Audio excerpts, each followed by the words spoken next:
Bonjour à tous, je suis là aujourd'hui pour vous parler brièvement d'une étude qu'Accenture a menée mondialement auprès de plusieurs centaines de CMO pour comprendre quels étaient les enjeux du marketing aujourd'hui. Cette étude montre bien que le marketing et le CMO sont au cœur de l'agenda de la croissance demain avec le CEO.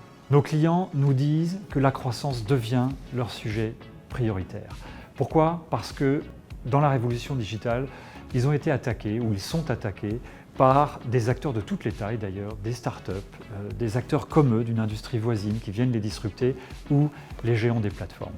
Pour réagir face à cette difficulté de croissance, deux choses pour eux. Retravailler l'expérience client sur leur business historique et deuxièmement, inventer de nouvelles sources de revenus, de croissance à l'intérieur forcément de la légitimité de leur marque.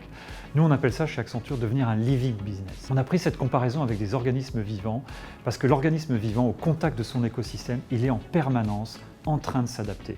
De la même manière, le living business doit lui aussi s'adapter en permanence à ses clients. S'adapter, c'est adapter son offre, son pricing, l'innovation produit, l'expérience client. Les mots-clés dans le living business, c'est l'hyper-pertinence et la confiance.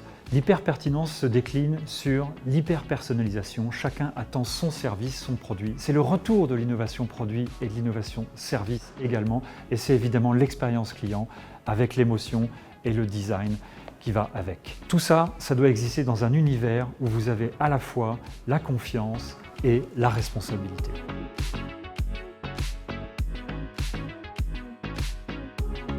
Il n'a jamais été aussi passionnant aujourd'hui d'être un CMO. Notre étude, au-delà du marketing, le montre.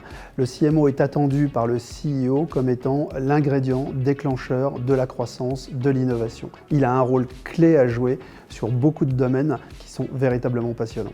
Alors, premier constat de cette étude, c'est que ce rôle de nouveau CMO n'est pas une question de budget. Les CMO qui sont des précurseurs disposent du même budget, en tout cas d'un budget qui n'est pas en augmentation par rapport aux autres. Le rôle du CMO, il doit incarner l'innovation. Il doit être le pilier de l'innovation, mais de l'innovation tous azimuts, sur les business qu'on peut qualifier de old, qui sont donc des business vieillissants, mais encore nécessaires pour les entreprises car générateurs de revenus et de profits. Le business d'aujourd'hui, celui qui grossit, et le business de demain, le new, celui qui va faire la fortune de l'entreprise dans les années à venir. La deuxième caractéristique du nouveau CMO, c'est de se remettre en cause, pour la bonne cause, pour changer la façon avec laquelle il travaille, pour changer ses objectifs. Ce qu'il doit chercher, c'est l'hyper-pertinence de l'expérience qui est offerte à ses clients. Et pour atteindre cette hyper-pertinence, l'hyper-personnalisation, évidemment, est requise. Il doit aussi s'entourer de nouveaux talents qui vont lui permettre de délivrer cette nouvelle expérience, des profils de growth hackers, des profils de designers, des profils de storytellers, sachant qu'aujourd'hui, la data, le cloud, la personnalisation, tout est disponible pour atteindre cette expérience. Le troisième enjeu pour ce nouveau directeur marketing, c'est sa capacité à revoir les modèles et à les adapter pour booster la croissance. C'est donc être capable de travailler avec des nouveaux talents, être capable de travailler avec tout le comité de direction, car rien ne sortira simplement du directeur marketing, ou en tout cas du département marketing, et sa capacité à travailler avec de nouveaux partenaires dans un nouvel écosystème pour accélérer l'accès à la croissance. En conclusion, donc, cette étude fait apparaître 4 points de focus pour le directeur marketing.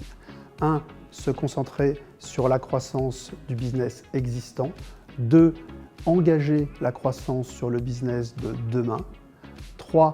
Être capable de changer son modèle de collaboration au sein de l'entreprise. Et 4. Tout centré sur le client et sur son expérience.